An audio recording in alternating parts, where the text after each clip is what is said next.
ତାପରେ ମୁଁ ଗୋଟେ ନିଜକୁ ନିଜେ ଚାକିରି ଖୋଜି ବଡ଼ା ପୋଷ୍ଟରେ ଚାକିରି କଲି।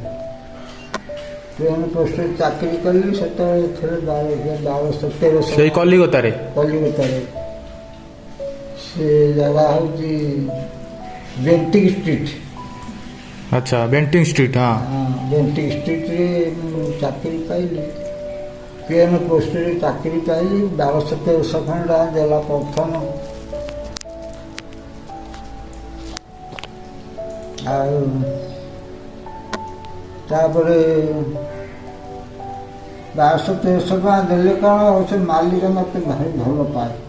ଏଭଳିଆ ହେଇ ମୁଁ ରହିଲି 5 ବର୍ଷ କଲିକତାରେ ଚାକିରି କଲି।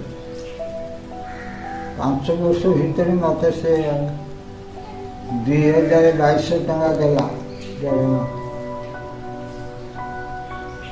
ତାପରେ ଏକୁଟିଆ ମୋ ମା ସେ ସବୁବେଳେ ମୋତେ କହେ ତୁ ପଳେଇଆ, ମୋତେ ଆଉ ଘର ହେଉନି।